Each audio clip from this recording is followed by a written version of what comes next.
Welcome to After Dark, a Simply Stogies podcast production. I am your host, James. I am joined this week as I am joined by, every time we do one of these, he's my friend. He is my co-host. He's the IT guy who fixed Rumble, I think. I'm working on that right now. Working on it right now. We're still have technical issues. This is the part where we sit here and like banter back and forth, and I'm trying to fix stuff at the same time. So, but at least it's only one thing we're trying to fix. Well, yeah, that's how we run the show, isn't it? Just like bale wire, fucking duct tape, maybe gum instead of duct tape. Duct tape, we'd probably have a little more success. Yeah, maybe, but I mean that shit be expensive. Yeah, fuck that. We'll just use chewing gum.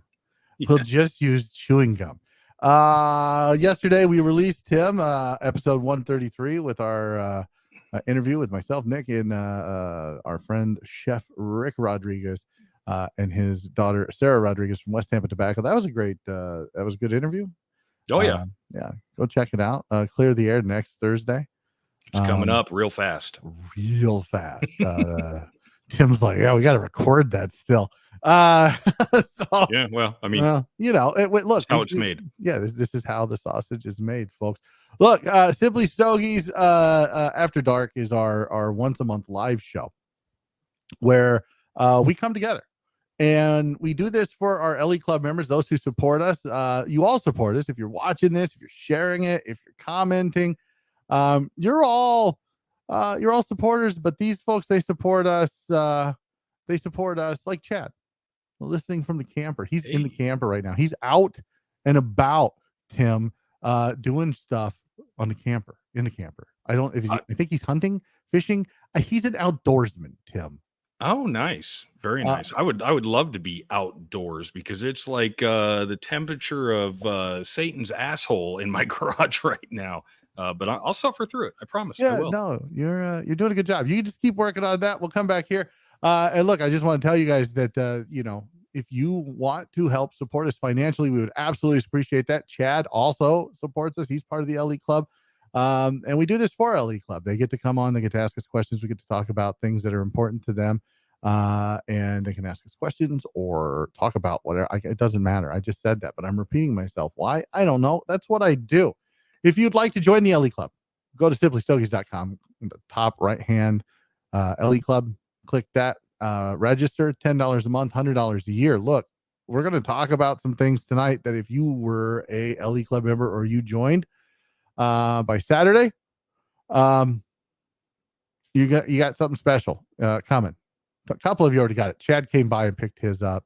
I stopped talked with Adam and dropped his off. But we'll talk about that a little bit later. Chad's always outside, as Jay Rigged says that's where Chad is. He's in a camper. It's not just outside. But before we do that, let's pay some bills, right? Let's do that. Let's pay bills while Tim is trying to fix Rumble. We'll do that. So I want to invite you guys to try the new Valakari. This is what we're talking about tonight. We're talking about Valakari. We're talking about Lure cigars, but Valakari cigars, brand new Astronomia. It's actually the second cigar I'll be smoking. This is our only 2 cigar show. Valakari Astronomia. It's a Connecticut broadleaf. It is fantastic. This is 3 years in the making, and for 8 years Valakari has had a core line that has included the Messenger, the Nobility, and the Neoclassic. That's it. He's added a fourth, and it's the Astronomia, and it's fantastic. We just had the launch party this last weekend at Fuma Cigar Social in Tallahassee, Florida. Had a great time with Marquise and with Chuck, the owners of Fuma Cigar Social. And then, of course, the owner of Valakari, Nimmer Ahmad, joined us. And so if you came out, thank you for coming out. It was a great time. It was good to meet everybody.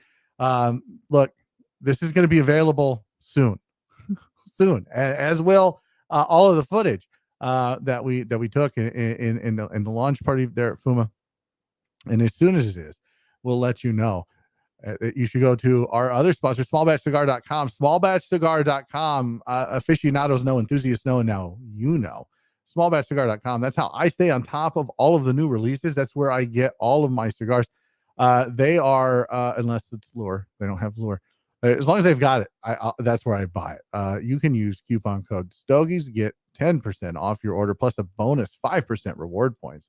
It's the best way to keep up on stuff. And look, you know what? You go there, you can try Valakari. You can see what they've got that's brand new. That's what Small Batch is all about. They're about supporting the smaller brands. That's why they support me. I'm a small podcast, growing podcast. It's a great time. Look, Chad's smoking the Astronomia right there, and that's going to be available at smallbatchcigar.com very shortly. Go to smallbatchcigar.com. Again, coupon code Stogies gets you 10% off plus bonus 5% reward points. Bank those reward points now. Use them at Christmas because your wife's going to fuck up your gift. Nobody wants that. Smallbatchcigar.com. The bills are paid. Tim appears to still be working on that, so we're going to bring in one by one some of our LE Club members that are on tonight. And I think what we'll do is we'll go in a little bit of a reverse order. Ladies first, we're going to have Shauna Bolin from Smoldering Cigar, one of our LE Club members. Shauna, welcome to the show. Shauna, welcome to the show. Nope. Hello, thank you. You're welcome. Damn mute. Yeah, it's hard. It's hard with the mute button. We're going to bring in her. Normally, it's the better half. This is not the better half. This would be the worst half. Shut up, I am too. No, you're the better half. We're going to bring in the worst half. Jesus. Oh, okay. The joke only Drum roll, works. please. I want a drum roll. You're not getting a drum roll. It's my friend Brian Bolin, owner of. Okay, now you can. Holy crap! So you have to turn either your mute off. Acknowledge him. This show's already fucking off the rails, and I love it. That's him. He messed it all up. I love it. I love it. Let's try that one more time. Is he ready, Shauna? He's ready. All right, there we go. Brian, welcome to the show. Say Hello. There you are. Yeah, we can hear. All right, that's perfect. Yeah, so you can't have two devices that close. Right, exactly. All right, well, welcome to the show, Brian and Shauna Bolin, owners of Smoldering Cigar in Livermore, Iowa. Great friends of the podcast, supporters of ours, part of the LE Club. I appreciate their support. If you want to join, you know what to do. Let's bring in my friend. I just saw him this weekend, and he is the owner of Valakari Cigars, Nimmer Ahmad. Nimmer, welcome to the program. What's up? What's going on, my friend? How are you? Just hanging out watching you. Well, so it's not a good night. I have nothing else to do, so here I am. Here you are.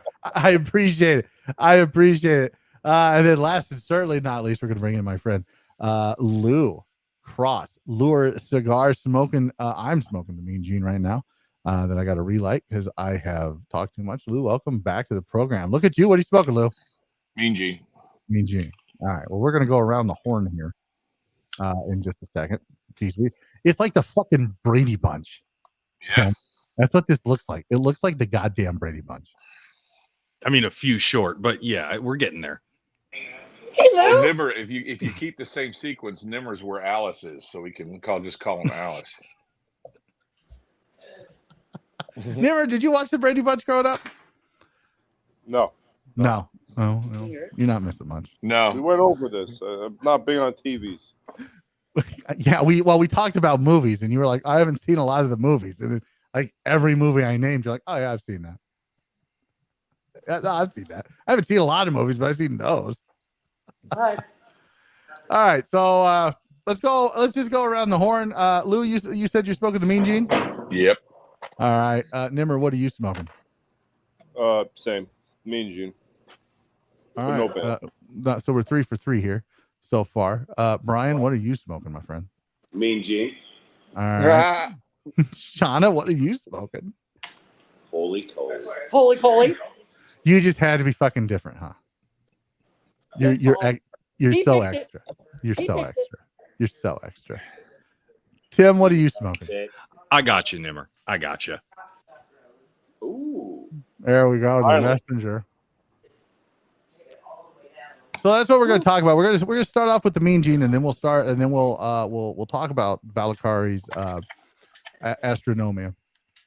But if you live under a rock, you may not have known that I was in. Jesus Christ, Bolin. You may not know that we were in, or I was in Tallahassee, Florida for the launch of both the Astronomia and the Mean Gene. And the Mean Gene was launched at Enterprise, Alabama at Bull Weevil Cigars. It was a good time. Lou, do you want to maybe talk about it a little bit? Kind of give your perspective. We kind of took over. We took over Bull Weevil. We did. And Jason and his wife who run the Wendy. shop, and then Wendy, and then the owner was there. And Steven, I'm terrible with names. Steven. And it was they were kind enough, gracious enough to let us just kind of have like half the store.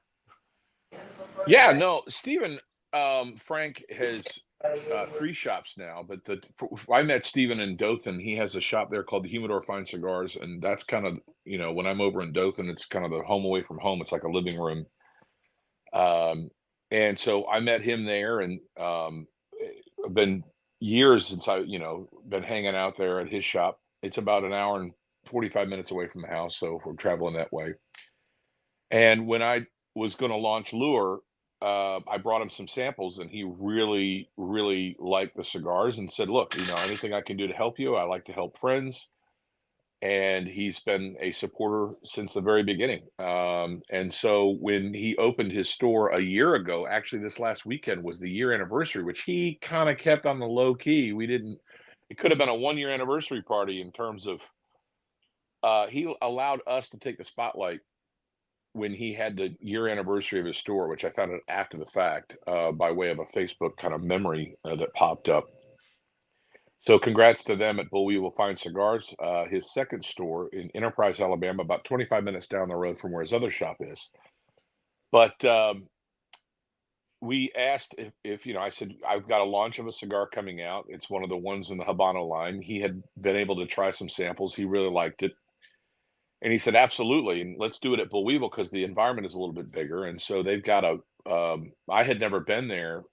I just hadn't made the trip over there. It's only 25 minutes, but it's just one of those things. So about a month ago, I drove over and got to see the shop and was just blown away at the scale. In the middle of lower Alabama, you've got this store that's got a huge, multi-thousand square foot facility of lounge with seating and televisions and everything else. And then they've got a humidor that's at least, 800 to 1,000 square feet of space. That's a walk-in humidor that you can go around, full of cigars. And then they've got cold storage with another stock of cigars. It's just like, it rivals, any mail house, or any larger store in a big, huge market. They got a lot of stuff. So Stephen, kind of let us come in and put up a table. They had put Lure out front, and you got to come in and set up your kind of mobile studio and do the live. And we sat there for several hours enjoying the cigars and telling tall tales. And they did a fish fry from Outpost Casual Dining. That the food was fantastic, from catfish and hush puppies and coleslaw and French fries. So it was phenomenal. It was a good turnout. The rain, weather was a little bad, so I don't know if we would have had even more people there had the weather cooperated, but it was a very, very good day.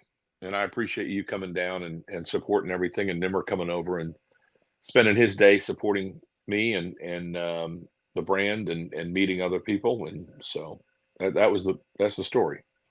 Yeah, no, it was a really good time. It was a lot of fun, and to be able to for us to come down. And when I say us, it was just me to come down. I talked to Randy today, and he was very sad that he couldn't make it. But it was a good time, and I want to talk about that here shortly, as it looks like Tim has gotten Rumble figured out. I did, yeah. We're good. Back. Welcome back, Tim. Thank you. That's good stuff. I want to talk a little bit about the Valakari release of Astronomia, and let's like Nimmer. Like you don't do a lot of releases. You do you've had the core line for a minute now, 8 years, and this is the Astronomia is the 4th in that core line.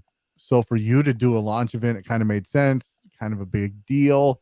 Talk about the launch event last Friday at Fuma Cigar Social, and kind of what you saw? Was it everything you expected? Just kind of go through it. Yeah, we did the launch a few days ago at a local shop here in Tallahassee, Fuma Cigars. The owner, Marquise and Chuck, are great guys. We've known them for a little bit. They just took over the shop, and they were open to the idea of us doing the release at their store. And it was a great event. We had a lot of fun and sold some cigars, and had a lot of people get to try the new Astronomia. And yeah, it was pretty fun. I mean, we don't do a lot of releases. We haven't done one in almost 4 years now. So being able to do a new core line was really fun. And this was 3 years in the making. So we were anxious to get it out in people's hands. Yeah, 3 years in the making for a core release. Well, I really kind of want to talk about that for sure, and just kind of look, if you pay attention, coming up on the 15th of this month, we have Nimmer on the show, and we talk almost exclusively about the Astronomia. So I don't want to blow the wad yet. I want you to watch that when it comes out August 15th, because it was a really good interview, a lot of great stuff. But the Astronomia, when can people start looking for that at places like Small Batch and in their local B&Ms? So we're taking the pre-orders from retailers now, starting yesterday, and they'll ship out. They'll probably ship out next week. Okay, so next week. So I'll give it 2 weeks, 2 to 3 weeks. So that'll be perfect. That's right when that's going to be right when the episode releases. And then that's when I'll put out the launch party for everybody to see. It was a good time. We got to talk to 4 or 5 different people and their take on the Astronomia, and everybody loved it. I think it was a really good event, just like the one in Enterprise, Alabama, at Boll Weevil. And we were there. Jesus, like that event. The difference between the two events is, Laura, your event was kind of during the day and ended like 5 or 6, where Nimmer's event started at 6 and we were there till 11:30 or so. And I think, Nimmer, you said you didn't get out of there till 1:30. Yeah, I got home by 2:30. Yeah. So let's talk about. Let me ask you guys this: do you think that launch parties are worth it from a manufacturer standpoint, and solely a manufacturer standpoint, not from the retail standpoint, because they'll love it, right? Because they'll do an order and people come in and they'll buy it and they'll they enjoy the events. But from a manufacturer standpoint, like Lou, let's start with you. Do you think they're worth it still after this weekend, after your first launch party? I think so. I mean, this is actually my second launch party. If you take into account the one we did for the last cast. That's right. At Jerry's Cigars, it was phenomenal. I mean, I think both of them, in terms of, I hope they're more valuable to the retailer, because I'll tell you, from brand exposure and just being able to tell the story. I mean, my brand is story based, and it is basically a reflection of the story that I like to tell. So anytime I get a chance to go out and smoke cigars, I mean, what else am I going to do on a day when I'm sitting around with my friends? I'm going to sit there and smoke cigars. So if it's an organized event and I get to tell the story and expose people to my cigars, I absolutely am encouraged by that. I mean, I think that it's been convenient for the 2 launch parties that I've had thus far that they've been within driving distance. So in terms of the expenditure to do a launch at a shop, that would be far away, would be more difficult, only because of the financial commitment. But even then, if it's a retailer that's been supportive of the brand, I love to give back to the retailers that have been supporting me, especially those from the beginning and those that are my friends. I mean, it's just a relationship business, and I think that a launch party does give an opportunity for you to focus on one of the cigars. But we ended up selling a lot of different Lure cigars as a result of the launch party. So it was a catalyst to be able to expose people to other core lines and some of our side projects with Catch and Release and Fish Sticks. So yeah, I mean, so far so good. I mean, the 2 launch parties that I've had, I think, have been very successful for both me as a manufacturer to expose people to the cigars, and 2, um, for the retailers to be able to see that, that they've made very good returns on their investment, for the cigars that they've, bought from me. So I think it's a win-win. Everybody likes to know the brand owner. I'm a cigar smoker, and I like going to events when the principles of the brand are going to be present. So, Yeah. yeah. Yeah. No, I understand that. Nimmer, what about you? Did you look at this launch party? Because obviously, you, like you said, you've had that core line for a minute now. What about you? Are you getting the same kind of vibe from it as Lou's getting, or are you just like, take it or leave it? Well, mine was a little different because it was local, so there was a few people that wanted to kind of put a face to the brand. So that was nice. It was a nice kind of low stake situation because it was a launch party. We're sharing the cigars. It wasn't strictly sales. Like we're not just like buy so get so kind of situation. We're celebrating putting something out and kind of getting people to try out the cigar and seeing what they think. So it was fun. I mean, I've had some great events and I've had some terrible events. So, it. But the one at Fuma was definitely one of the better ones. I had a lot of fun. So, Yeah. I've been to, and I think everybody on the call has been to a cigar event, probably not a launch event. And that's something that seems to be a little bit new in the industry, is having a launch party, at least advertising a launch party, right? Like it's for the local shop. I mean, Lou, you talked about Jerry's. That was local, and you didn't really put it. I mean, I think you put it in the press release that went out to Half Wheel and Coop and Sure. everyone else that it was going to be there, but it wasn't like it was advertises, hey, like this is a lot, like call the shop. And that's kind of what we tried to do with Enterprise, which was call the shop. Yes. And order something. And they had sales, and they've had subsequent sales as a result of that, publishing the numbers. So, it was something that when we proposed it, I just basically mentioned it. Would they mind? Kind of like, or are you okay with it? They were very like, oh, this is great. We're all for it. And I don't think they really even knew what they were agreeing to, other than the fact that they figured it was, some type of exposure and press. But they didn't have any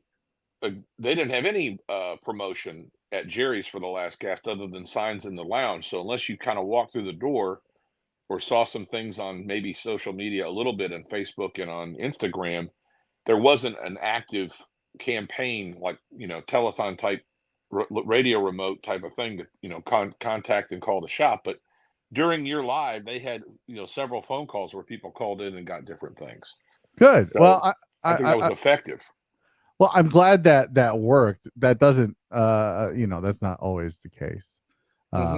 That things work out like that. But I want to ask Brian Boland, who is the owner of Smoldering Cigars in Livermore, Iowa. Like, you put on events, you do events a couple times a year with different cigar manufacturers. What do you think about these launch events where maybe it gets a little bit of coverage? It's announced whether it's Half Wheel, us, Coop, wherever, or we're there covering it, or Coop's there. Is that something that you as a owner would be open to doing, or are you just like, let's just do a regular event because that's fine? Oh no, I would definitely say that I would want as much as possible. I mean, the whole idea of it is to get their cigar out there, to meet the people, to find out the story behind it. For my customers, because we only do small events, we don't do as many a year because I do so much promoting.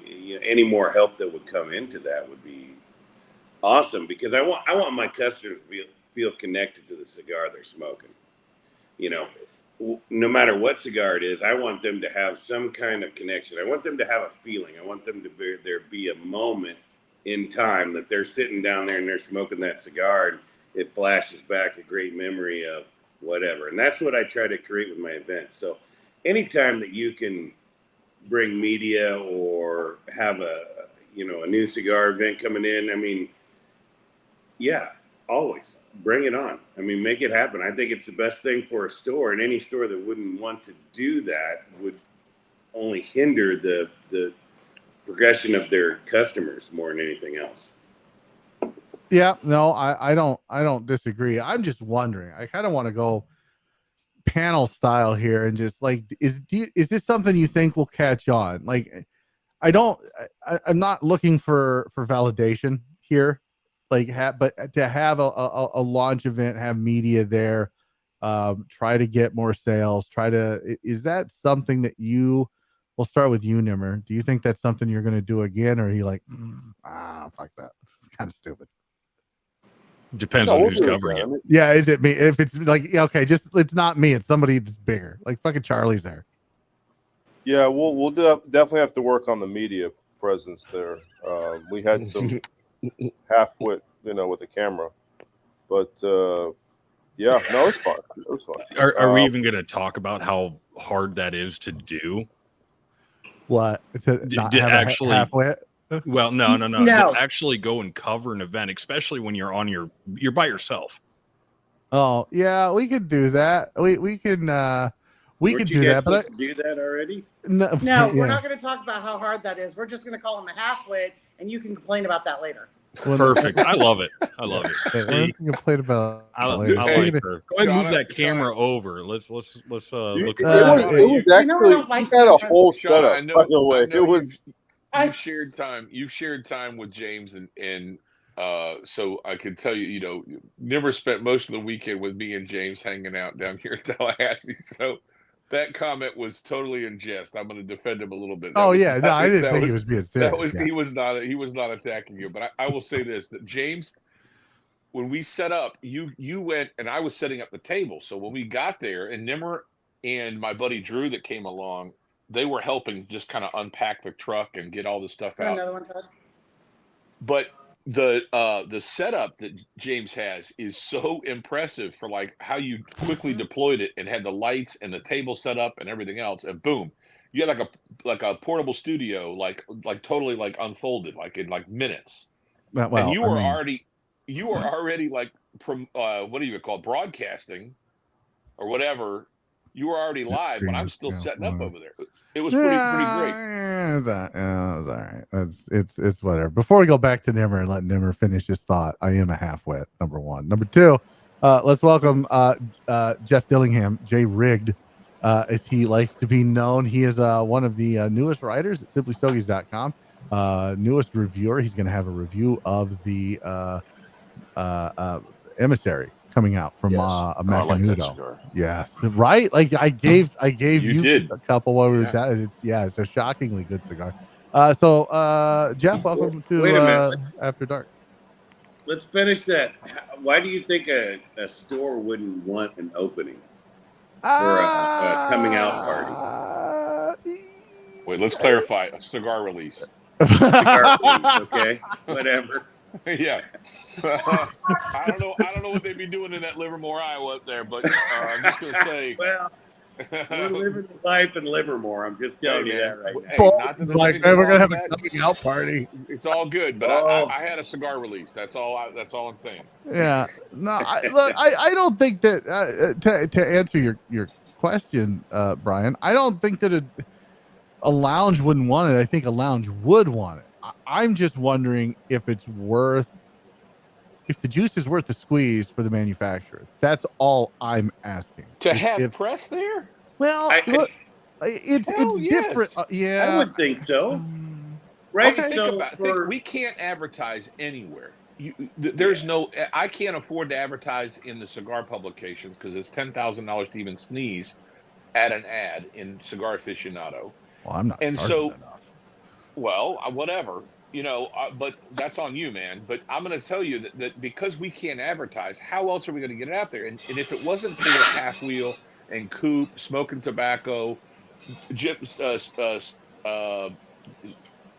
from Stogies, how about that cigar? Boston Jimmy from Stogie Press. Stogie Press. There you go. Yeah, Boston. So those guys have been very supportive of promoting my press releases. I'm so thankful for that. And you to come down and spend a few hours doing a live broadcast. I It's thought you were going to be phenomenal. like, yeah, you don't do press releases. I was going to be like, yeah, no, I don't. Press releases. Well, I that's think not that's not the point. That's what I thought he was going to say. I thought that's what he was going to say too. Like, fuck you. Like, No. you'll come down, you'll cover my shit, but you won't fucking do my press release. No. But in newer areas for the principal in newer areas, like for Lou, I'm the only one that sells it in Iowa. That would be huge. I mean, he already, everybody knows, and then you see him, and then you have press that goes with it. But Brian, I mean, if this is what we're talking about, then let's talk about it. Because if Lou comes to Iowa, right, for an event at Smoldering, it'd be great. It'd be fantastic, right? Until you realize that he's going to want to stop at other shops to try to get lure in other shops because he needs to make sales. So now you're not the only one in Iowa carrying it. So what's the trade-off? Is the trade-off worth it? Oh, absolutely. I don't want to be the only one ever to be the carrier of one cigar. That doesn't do anybody justice. Cigars I don't believe that there ever should be a point in time where it should be like, I'm the only one that does this, or I'm the only one that carries this cigar. That should never be the point. The point is that we're all trying to enjoy cigars. And so if the starting point happens to be me and he can branch from that area, then that's awesome. And if I got competition because of that, then bring it on, because I will more than happy to embrace that. Okay. Because all it does is better the industry. Not, if one cigar manufacturer makes or breaks my cigar lounge, then I'm doing something wrong. Yeah. Right? To touch on that though, I mean, I've dealt with a lot of smaller manufacturers, and they all say the same thing about how, we're not an Ashton, we're not a Davidoff, we're not a Rocky Patel, so we can't be in every lounge because we have limitations as to a square mile, radius to which cigar lounges we can be in, because I've tried to get them into lounges that were closer to my house, but it doesn't matter to me. I mean, I'll travel the 30, 40 minutes to go get the cigars. It was just the point that I was kind of shut down, and I was kind of turned off by that whole commentary where I'm like, why wouldn't you want to just grow your business? Why wouldn't you want to be in all these shops? Like, what are you worried about? Because even though you're in a shop that's 40 minutes from me, you could be selling a lot more product in a shop that's 10 minutes from me. Well, you're not wrong, Jeff. The problem is, I think it comes to the internal politics of lounges in that area, B&Ms in a specific area.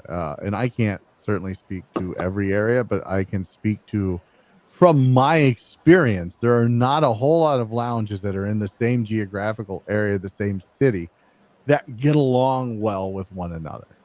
They do not like one another. They usually badmouth one another. And so that limits, just cigar brand X goes into Des Moines, and they go into one of the shops in Des Moines, right? And that shop is like, yeah, cool, we will absolutely carry your brand as long as you don't go to, shop Y, shop Z, shop, B, shop L. You can't go to any of those. And that, so you're stuck. Do you make the sale as a rep, as a cigar brand owner, as the salesperson, or do you take the chance that the other ones aren't going to say that? Because odds are, if one's saying it, the other ones are going to say it. So you know what? You take the sale, you move on. Yeah, but that's ridiculous, because then that limits this.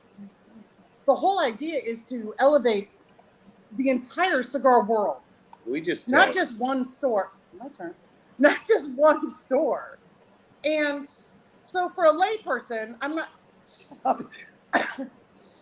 So cigar owners, to me, are like celebrities.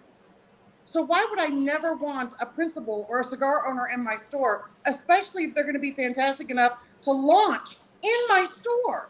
That's like the best thing ever. Speaking of celebrities, those glasses, Shauna. Okay. So I got hit in the head by a rabbit air purifier. Okay, you know what? That's enough of that story. Swear to God. No, it's really good. It's really good. It's really good. I already heard it though. Seriously. She did. And She so got I'm in concussion rehab, and they make me wear these. the rock star glasses. Okay.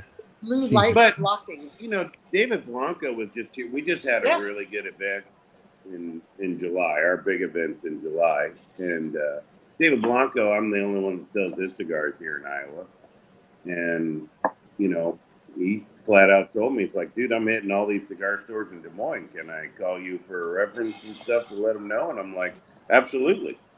And they, you know, and they did. They called me and they said, hey, what are you doing on this? And I'm honest about it. You know, and of course, my demographic is probably way different than theirs, and so their numbers are going to be a little skewed. But you know, man, I'm all about that. I met David fucking Blanco. Yeah, Jesus. I mean, Exactly. yeah, God. Oh yeah, my I got God. a customer here. Peanut gallery in the back. love I'm at me. David fucking Blanco. Yeah, people. The first time I met a principal at the PCA, I've never gone up to somebody and said, "Oh my God, can I have my picture taken with you?" And the Placencia boys were at the Circle Bar at the Venetian, Yeah. and of course, I didn't know who they were. I just saw that he was wearing a Placencia shirt, and I said, "That is my favorite cigar." And he's like, "Well, thank you, that's mine." And I'm like, "Wait, what? Oh my God, will you take a picture with me?" I was like a 3-year-old at a rock concert. It was ridiculous. Exactly. See? I wouldn't. Let's just be clear. Simply Stogies podcast does not condone or promote taking a 3-year-old to a rock concert without at least ear protection. I just want to be clear on that. That is not. Don't that is say not- the things I. That is not something that we condone. Let's go back to Nimmer and launch parties. This is something you're going to do again, Nimmer. And then You also, like, let's also, because it is a good question. Do you run into shops not wanting to carry you if other shops carry you, or you have to kind of play their politics when you go into a town to try to, get Valakari into a new shop? Well, yes, we will do more launch parties, and hopefully we can get you back to do our next ones, wherever they may be. We do have a cigar coming out at the end of the year, so we'll have to talk about that. But as far as shops, new shops, and you know, every store has their politics. I've had shops that, you know, they don't want you to sell within a certain mile radius. And there's always like a particular store that they don't like. So there are some situations where you run into that are a little awkward. You know, you don't know. It's hard when you're in a new town, new state, and you're trying to, you know, sell your cigars. And my experience is it's usually something personal, not a business decision. Like, I don't like this store because, you know, 20 years ago he came into my shop and, you know, didn't pay his something. I mean, it's always some bizarre situation. So it's hard for us to kind of navigate those situations. But 90% of cigar shops I've been to, the owners are very knowledgeable, experienced. You know, they don't care if you sell to another store that's, you know, 3 hours away. That's not been my experience. My experience has been great retailers. The retailers that we have are phenomenal. You know, I have run into some situations. I've heard some stories, but yeah, I mean, but those retailers don't last typically. You know, they're not in the business of you know, building relationships. And you know, it's just I've seen some situations, but also there are manufacturers that will kind of double dip, and they'll sell to any and everybody. And they'll promise the world to all these retailers and not kind of not follow up. So I see why some of them have kind of a bad taste in their mouth. But yeah, I mean, right now we're in a situation where we can't take on every retailer because we just don't have the supply to be able to supply everybody. It's just one of the challenges of being a smaller brand. You don't want to overgrow. So we take on retailers as we can, and you know, if one retailer, if we build a relationship with a retailer and we've been doing it for years, and some new retailer pops up and they want some sort of exclusivity for at least a certain area, you know, we'll entertain it for sure. But being in my position, as a as a brand owner, I have to be able to kind of pick and choose which retailers we can take on and which ones we cannot. Is that does that make it easier for you to like be able to just pick and choose instead of being so big that because you're the biggest boutique brand that nobody's ever heard of. There we go. You are in a lot of shops. You have been around like I said at the top of the show, what, 7-8 years now. You have a very good following. All of your cigars are fantastic. You just launched the Astro. You're the biggest brand that no one's ever heard of. So do you like having that flexibility where it'd be like, this shop's not a good fit, I'm gonna move on? Because you're just as big as some of the boutique brands out there that everybody knows. Yeah, I mean, it's not like we're nitpicking as to which retailers we want and which ones we don't want. It's more of, can I supply you with cigars consistently as you continue to grow? And if I'm not in a position where I can't, if I can't do that, then we'll revisit it down the line. But it's important to not overgrow, because you'll ruin 30 retailers if you take on one that you're not ready for. So why do it? Especially like in our position where we make X amount of cigars, and then we increase production every year. So for me, we have enough retailers to where we're comfortable with, and then we can add on as our production grows. But for me to just go to every city, every state, and just try to get into as many retailers as possible, it just wouldn't work it would ruin our reputation. Okay. Lou, what about you? Do you feel the same way? You're a little smaller than Nimmer a little bit, but you're growing pretty fast. And I kind of sometimes feel that when Nimmer talks about you don't want to oversell, you don't want to overgrow, you don't want to take on too much too fast. He's not really talking to anybody but you. Do you ever get that? Yeah. Do you ever get that feeling like, shit, that's directed towards me? Yes. Okay. So, I mean, we have discussions on the daily pretty much, where Nimmer's been very generous. My whole experience with getting into this, from taking the jump from being just a consumer to being a brand owner, it evolved pretty rapidly from a one-off type cigar for my dad to where we are now. We've all heard the story. And you can go back to Simply Stogies and watch other podcasts that talk about the brand in detail. But Nimmer's been an incredible mentor to me, and he has shared his pitfalls and he has shared his experience, which has given me a lot of confidence to move as fast as we have. But he's also tempered a lot of my enthusiasm because it's so exciting and the brand has taken off and people like it. And my background is in marketing.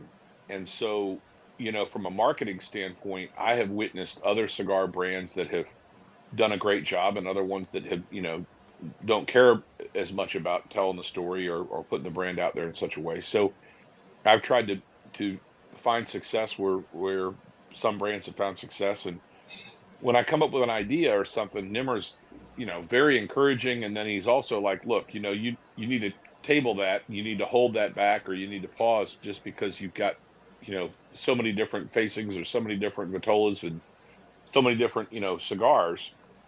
So it's, for me, I'm still growing my brand and the relationships with the different retailers. And so this is all new to me. And I have really focused on retailers that want to build a relationship and want to learn more about my cigars, and that they support me as best they can, no matter what the scale is, because I'm just very happy and honored and humbled by their willingness to put my cigars on the shelf next to some of the very well established brands that are out there. And what's been great is the feedback that I've gotten from them that, certain sizes do better at certain shops and certain blends do certain business, better than others. And so I've used that to help guide future development. but Nimmer has definitely been a guiding force and helped me learn where to put the energy.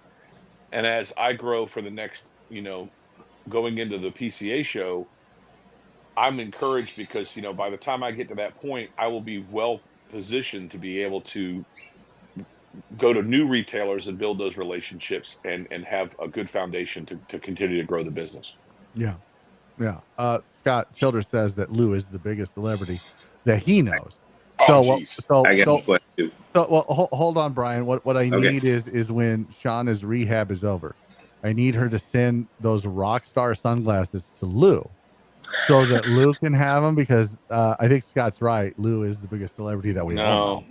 No, I'm just a fellow cigar smoker with a story. That's all, and I like good cigars, and so. What was your question, Brian? Go ahead. So my question is for principals, when it comes to when you guys are starting out, wouldn't it be more beneficial money wise or anything else when you would interview a cigar store owner or anything that would be more promoting of your cigars than just putting a cigar in a store, right? I mean, because everybody can put a cigar in the store, but if like I walk in this humidor with every one of my customers, and so even if they've been there 1,000 times, I'm in there with them, and hey, this is new that came out, and hey, this is a new cigar that you should try this, and I know the history, and I can talk to them a little bit about it. Wouldn't you want that more than just being able to put it out there? I mean, would that be more beneficial to you than just selling? Or is it about the volume? Do you need to get the volume out, or are you trying to get it to where you're? I mean, that's the question, I guess. I mean, what is more beneficial to you? That's a really good question, because essentially, let me distill this down. Like, what he wants to know is, do you want volume, or do you want to be able to pick and choose your retailers?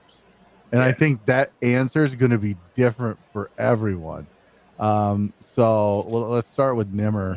Would you rather pick and choose, or would you rather just have the volume of sales of, just say, I don't know, Rocky Patel or Toro Fuente, or whatever?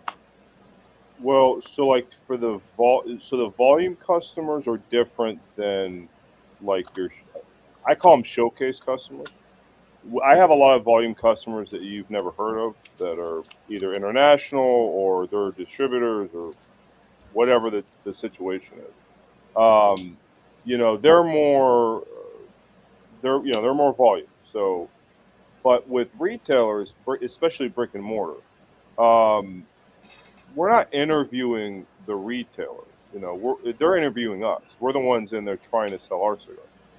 But I don't walk into an interview to something I can't, handle. So if I know that I can't, if we're going through kind of growth pains, then I'm not going into new retailers. But if we go into a retailer and we feel like this hasn't happened very often, but sometimes you just don't feel like your brand's going to have a future in the store, there's just no point, because we like to give you some kind of insight.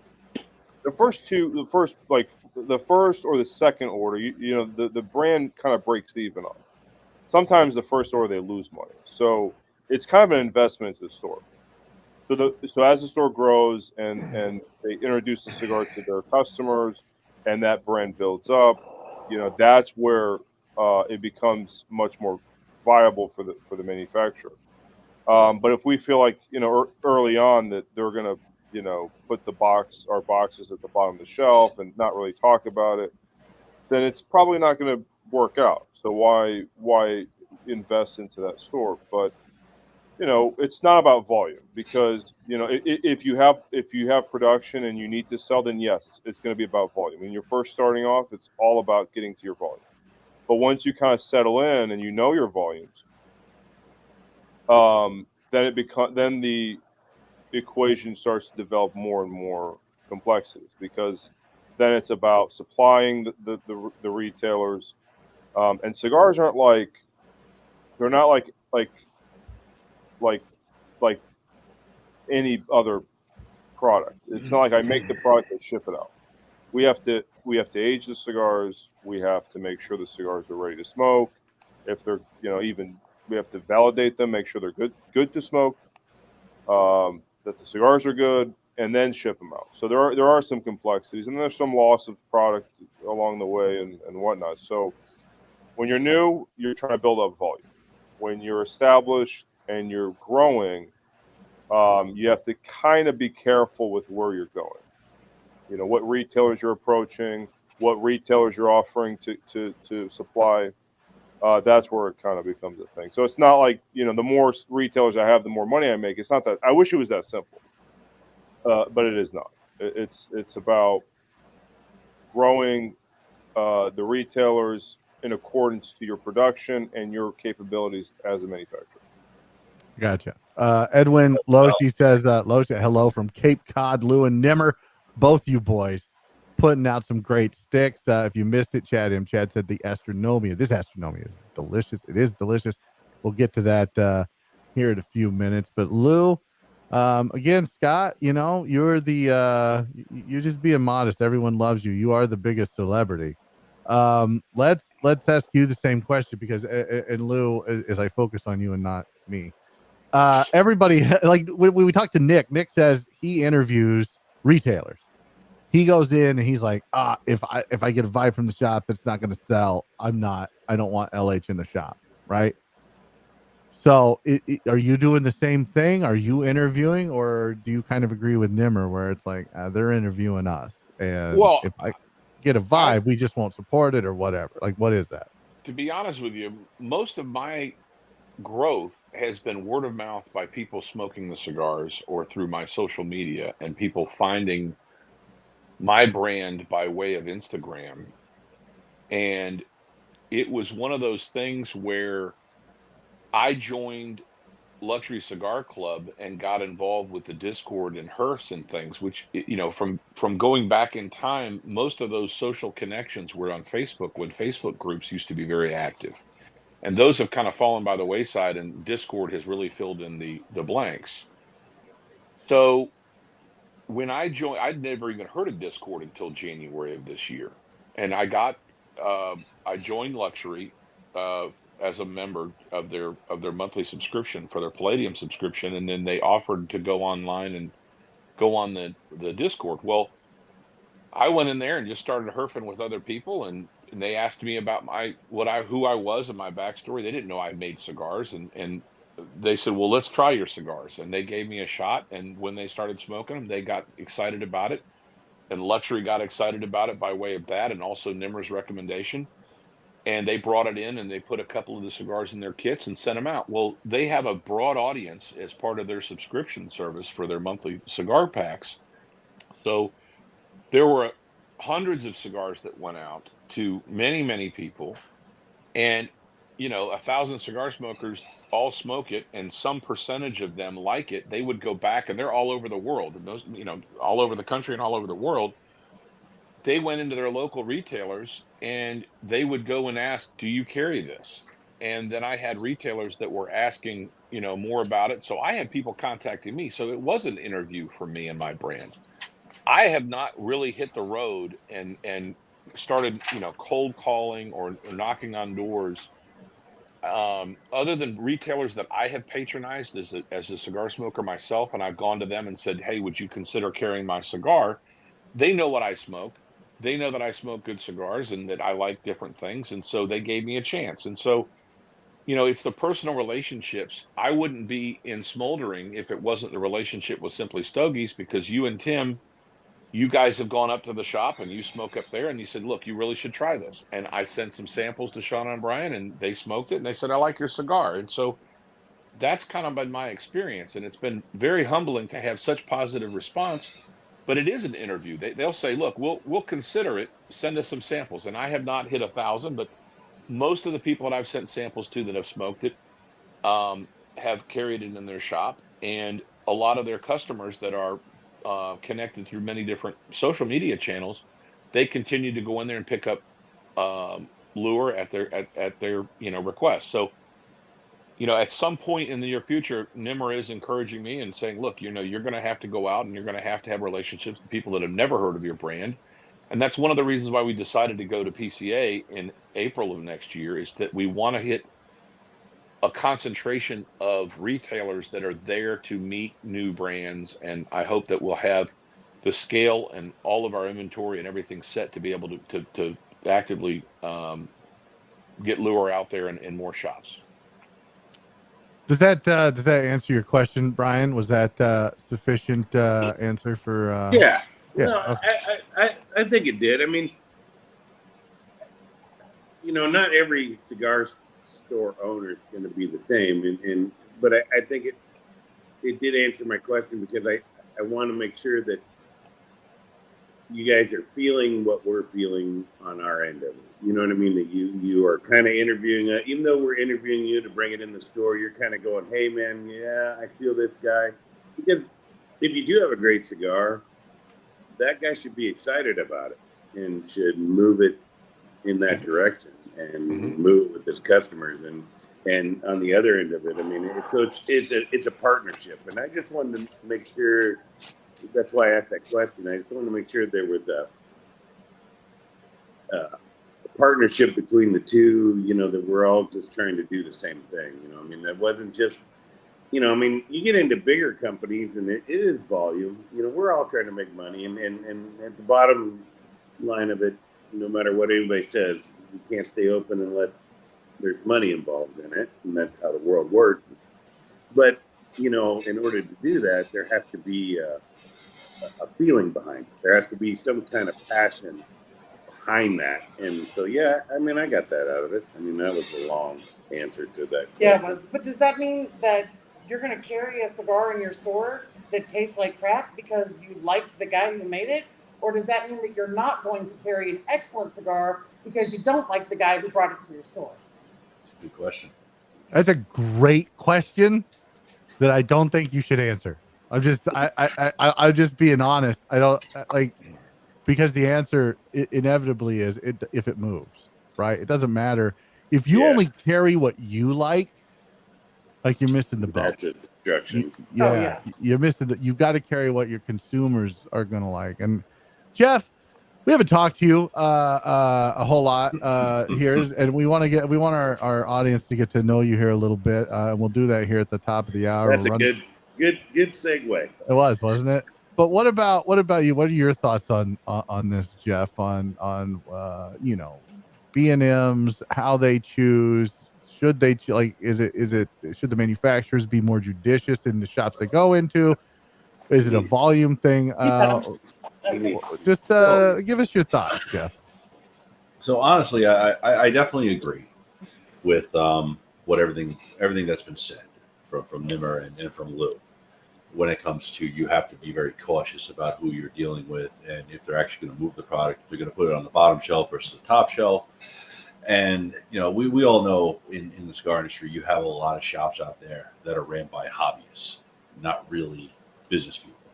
So their whole thing is they're not worried about their consumer base; they're worried about what they like. And that's a huge issue I've actually ran into personally when I've traveled the country to different events, and I've stopped at different shops where I'd go into a humidor like in Virginia, and the shelves were like barren. It was like empty boxes everywhere. And it's just like, and just asking the guy, and the guy's sitting there with 3 or 4 locals, and they're just smoking cigars, and they're looking at me like, what are you doing here? And I'm like, just stopping through to say hi. But it's just one of those things where I definitely agree in that aspect. I do believe that, you have to, yes, when even though you didn't want to answer the question, it does come down to, yes, if it's going to sell. You can't let personal relationships get in the way of, if the product's going to be subpar, then you can't sit there and, hedge all your bets on that product. You have to, kind of say, hey, look, we got to do something about this. And when you're dealing with somebody that, you may think is just a complete asshole, but they have a great cigar, it's one of those situations where, well, if that's what the consumer base is looking for, then obviously you're going to have to bring that in. Yeah. No, 100%. And Chad says that Jeff guy doesn't say much. Yeah, Chad's an asshole. I deal with him. Chad is not an asshole. He's a supporter of ours. How dare you, sir? If I didn't know him personally. How dare you? Ryan Pugh says that with any business, we do have to be able to put ourselves aside and focus on the consumer, and he's right.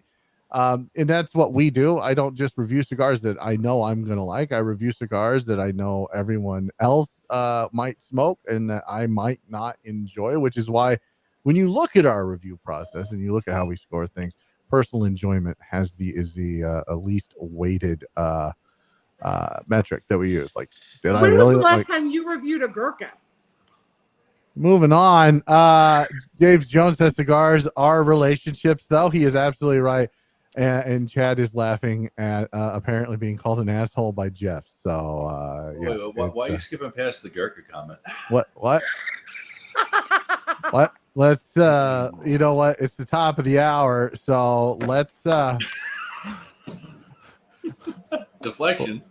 let's not talk about any of that, and instead I want to remind you to go to smallbatchcigar.com, use coupon code Stogies, 10% off your order, anything in your cart, as long as it's not excluded on some of the more limited things, but it should tell you. Plus you'll get 5% off or 5% bonus reward points. Use those reward points come November to get yourself a Christmas present, because your wife will fuck it up, your boyfriend will fuck it up, your husband will fuck it up. Like, whoever's buying for you is going to fuck it up. You won't fuck it up.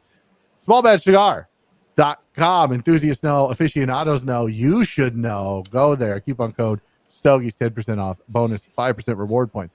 Look, Valakari's got the new Astronomia coming out here in a couple weeks. Retailers are pre-ordering it.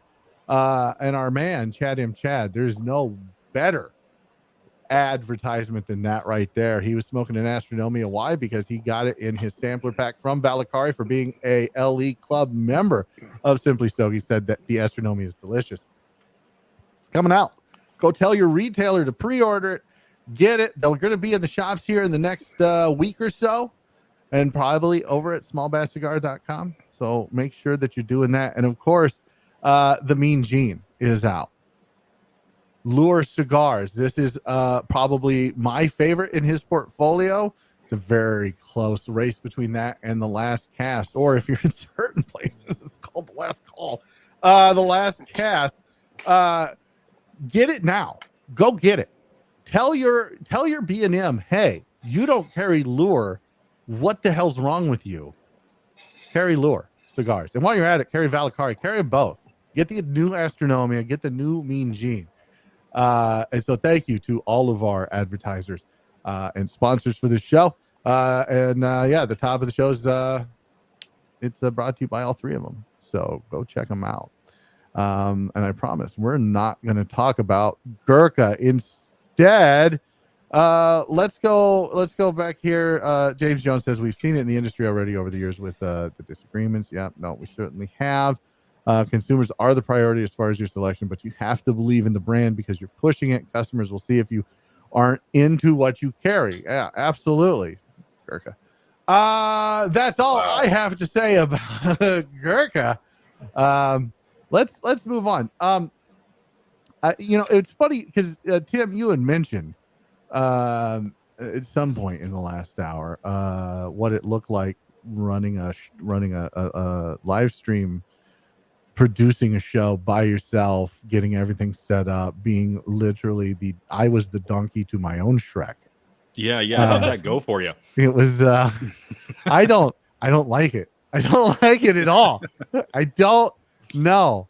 No. I'm just watching the live stream, and I'll be honest with you, I was late to it because I did not get a notification that it was going live. My fault, nobody else's. I had the same thing. I called you and asked you the same. Yeah, that's right. But I was like, oh, and I text you. I'm like, hey, it's on. It's running. I jump on there and I'm like, well, this is entertaining.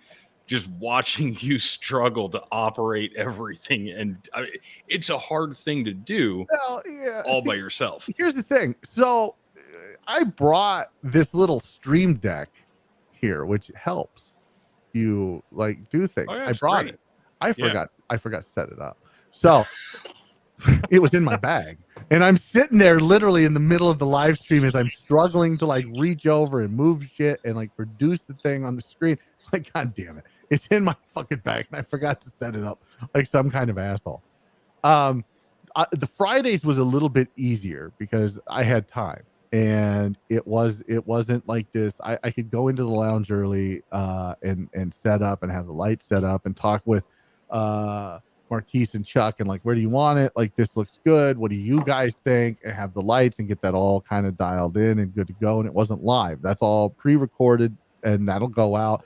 And you're going to find out about Fuma Cigar Social, which I want to talk about here in this second hour. The two lounges we went to, Fuma Cigar Social in Tallahassee, and then Boll Weevil in Fine Cigars in Enterprise, Alabama. And not just the relationships that Nimmer and Lou have with these shops, because they both have a relationship. I think with Lou has a relationship with both shops, not that he's only sold in Boll Weevil. Valakari's only sold in Fuma Cigar Social. But Nimmer, you just met Steven, the owner of Boll Weevil, that Saturday. And I think you guys had a good conversation. We're going to talk about all of that, but this is like the behind the scenes. I want the second hour to kind of be the behind the scenes of everything and how the sausage is made. And I want you guys to get to know Jeff Dillingham, Jay Rigged, as he's known in some circles. Why do you know me? As the new writer, the new cigar reviewer for simplystogies.com.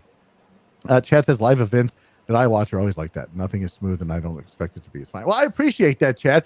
And Chad was one of the folks who called the Humidor Fine Cigars in Dothan, which is like 25 minutes away from Enterprise, and it's owned by Steven, and ordered the Mean Gene because the Enterprise had a problem with their credit card processor, their processing machine, and so he called. He got the Mean Gene. I delivered them safely to him yesterday. I think we Chad and I hung out for a while. It was a good time. I got to hang out with him yesterday. On the way back, I got to hang out with Adam, who's usually on these things. I think he had something going on tonight, Gesticles, and talk with him on Wednesday on my way home. Tuesday or Wednesday, I don't remember. It's been a long week, but yeah, you're right. Like it was. So typically when we go to the trade show, Tim, everything's on wheels, right? We have one rig. Yep. It's on wheels. The lights are attached. It's all good. We have 3 rigs. Batteries running. Pushing around one. Yeah, we've got 3 different rigs. But for a live event, it's one rig. And I was like, I'll just bring lights. I'm not going to hook up the whole thing. I'm not going to put it on wheels because I'm not moving around. I'm going to post up one spot, do my thing, get the hell out, right? I should have put it all together. Yeah. Did a little moving around, did you? Well, I don't like walking into a lounge, and I've always been this way, even when we were just audio only. I don't like walking into a lounge, Tim, and just taking up so much real estate. Fair enough. I mean, well, some lounges are smaller than others. Yeah, but I don't think it matters. Look, I'm a paying customer. I'm going to go in there and I'm going to spend money with you, right? But at the same time, I don't want to go in and just be like, "Hey, I'm Simply Stogies, and I'm just going to take over your whole lounge." Fast shipping, thank you. That was fast shipping. That was. Hey, maybe I should take over for DHL. James, you didn't take up any more. I mean, they had a space carved out. You weren't in the way. It was something where it was. I mean, they had this particular lounge at Boll Weevil had plenty of room for you to be able to set up and post up there. Oh yeah, I think both lounges had plenty of room. Yeah, Fuma too. Sure. Fuma did. I think that went off. I kind of want to see, because here's the thing. So when we go to the trade show, right? We always like the other folks that are there. How about that cigar, half wheel, coupe? It doesn't matter. They all look at our rigs and they're like, Jesus Christ, that's fucking awesome. Like, how do you do that? We even had John Sally. Yes, that John Sally. Look at our cameraman Randy and go, if I give you money, man, will you put that? Will you build me one? And Randy goes, fuck off. You can do this yourself on Amazon. Like, you just told John Sally to fuck off. He's like, I don't know what that means. He's like a sports baller. I'm like, Jesus Christ, you fucking. Yeah, but that's Randy for you. Yeah, that's Randy for you.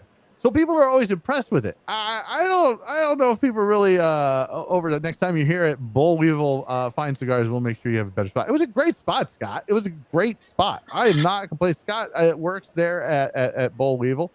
Great guy. He and I got to talk there right before we were leaving. I bought a box of Crown Head's blood medicine from him. and something else. I don't remember what. I bought a lot of stuff. It was a long few days. But it was absolutely worth it. But I kind of want to see what you guys think. The two of you, the principals of cigar businesses. Nimmer, what'd you think of the rig? What'd you think of the setup? Did it look semi-professional, or were you like, Jesus, this fucking half-wit? What the fuck is he doing? Well, I was kidding about the half-wit comment, but no, it's what people don't realize is that events are hectic. I mean, they're hectic just as a consumer. You walk in and there's 20, 30, 40 people in the shop, all smoking cigars. And you have to be able to smoke cigars, talk to people, and somehow set up this impossible rig that you have. It was not easy. I mean, but it went smooth. I didn't see what I saw some challenges, but it wasn't, I thought it was really cool. I can tell you that both me and Lou really appreciate you coming down and doing that. It was a lot of fun, but yeah, I mean, it's a live event. I mean, what do you expect? You gotta give them some slack. Yeah, cut me some fucking slack, Tim, you fucker. Nope, not gonna do it. It just makes me laugh every time I see you doing something that I normally do. I'm like, how does it feel, asshole? Yeah, it doesn't feel good. But I'll tell you what was great. I didn't have anybody yelling at me like I yell at you when you're setting shit up. Like, what the fuck are you doing? Like, so it's a completely different vibe. Lou, what did you think of everything? Now Scott says, before we get into it, Scott says that need the humidor in the shot, but it might be too small. Your humidor is not too small. Guys, you can look for a lounge review from both Fuma Cigar Social in Tallahassee, Florida, and Boll Weevil Fine Cigars in Enterprise, Alabama soon. Now, when I say soon, I don't mean like next week. Like, give me a month, maybe 2. We've got a lot of content we got on the back burner. I got cigar reviews that I gotta get out because, again, it's already August. But probably one this month, one next month, and I'm not sure which one's coming first. Otherwise, I'd tell you. But Boll Weevil's got a gigantic humidor, like Lou said at the top of the show, huge humidor. Everything you would ever want. And it's not what you like when you walk in, you don't expect it because you look in the humidor and you basically only see half the humidor, not even half, probably a quarter of the humidor. And then you open that door and you're like, holy shit, it's fucking cigar Christmas. And everything. And then they've got cold storage room. And we walked in there. He showed myself and Nimmer because we'd never seen it. And Jason took us back there and like Nimmer went, what is all this? Like, and I'm like, holy shit, dude! Like, this is fucking. There's a lot of cigars. It was a lot of cigars. Lou, what did you think of the setup, the smoothness of it, my prowess at doing Tim's job? Like, I did it better than him, right? Let's start with the rig.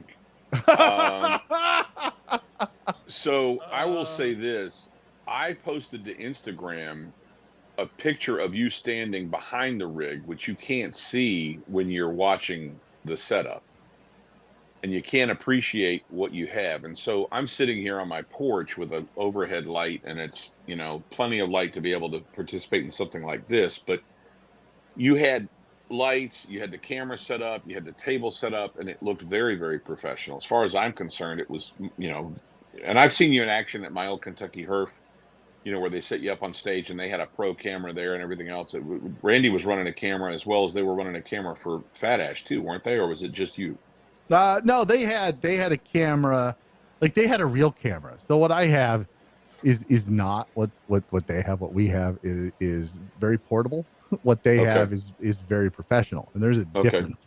There's a difference. Well, but I mean, it was well produced, and I think that your presence at Boll Weevil is the first time I've seen you set up that mobile rig where you take the stuff to the trade show. Now, it wasn't assembled on the column and all that stuff that you talk about, but it presented very, very professional.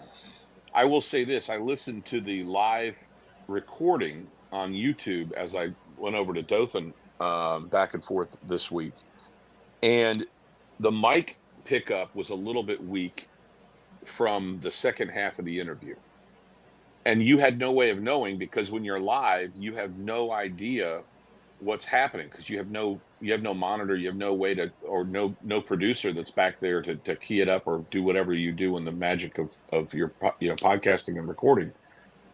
So that would my only constructive criticism would be is to have somebody watching live and maybe somehow, at the break or whatever, or communicating, or an earpiece in your ear or something, when that happens, to give you some backup for making sure that when you're doing the live broadcast, because it's going out there live, that you're producing as best you can when it's happening. But it is a live program, and the expectations are low because there's always chaos, and especially in a lounge environment where there's a lot of people, a lot of voices, and as events go on, if there's food and drinks and things, that you're going to get that camaraderie, and that's what it's all about. So it's all good.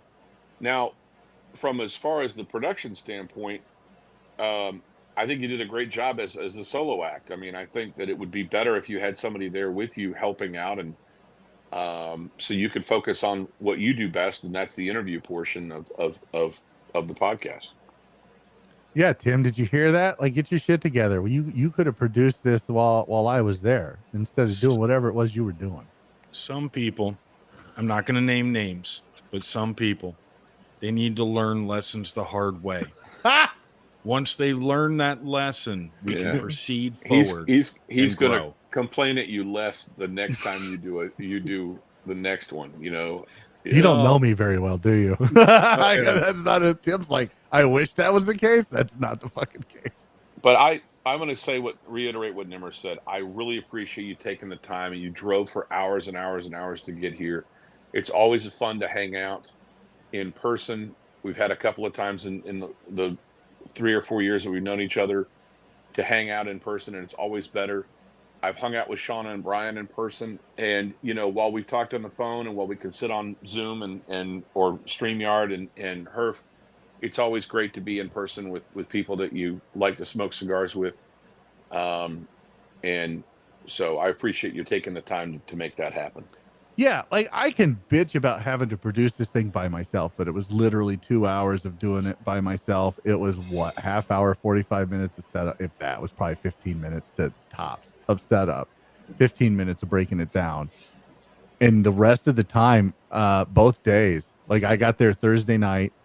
Lou was gracious. Lou's a great host. Nimmer's a great host. He took me to dinner. I don't think I paid for a dinner while I was there. Lou wouldn't let me pay for cigars. Like at a shop, and I'm not going to name the shop, but like we walked in and I'm like, oh, cool. You've got this. I'm going to get this. And Lou's like, no, like it's just always a great time because Lou is a cigar guy first and a manufacturer second, at least in my eyes. And it's a great manufacturer. I'm not saying, but what I'm saying is he's that guy who's like, you got to try this and you got to try this and you got to try this and you got to try. And it's just constant. And so it's hard for me to keep up with him. I did my best. I brought some things for him. But both of these guys, it was just a fun time of most of the time just sitting around smoking cigars, bullshitting, talking. I got to know Nimmer very well, at least better than what I knew him before. And he and I had a really great, deep, theological, philosophical conversation at Fuma for a while.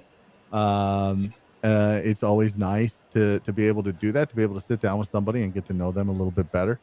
So yeah, it was a lot of fun. Like I could bitch about it all day long, but at the end of the day, it was literally, I think at Fuma, it was 2 hours of work. And I think at fucking, Enterprise, it was 2 hours of work at Bull Weevil. And I was like, done. Let's sit around, smoke cigars. Yeah. So yeah, it was all good. It was fantastic. I would do it again in a heartbeat. I would try to bring. That's a question back to you, James. Would you do it?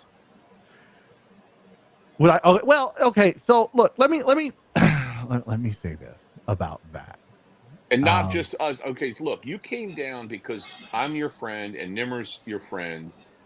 But if there was another brand that contacted you as a result of watching or hearing about your willingness to do this, would you go somewhere and drive 10 hours? I'll put a limit on the drive time. Would you travel 10 hours, a whole day of travel, to go to a launch event and promote it in a for a brand that you liked, or maybe where's the threshold for your pain in going to promote a brand? Well, that's a really good question. I do it. I go to my old Kentucky Herf, right? Because I really enjoy that. It's a multi-vendor event. I get to sit down and interview all of the manufacturers that are there, the principals, the blenders, and then put that out as content. It's all for me. It's about content at the end of the day, right? Like I would do it for a heartbeat, or in a heartbeat. I would also do it for the right amount of money. Yeah. Time and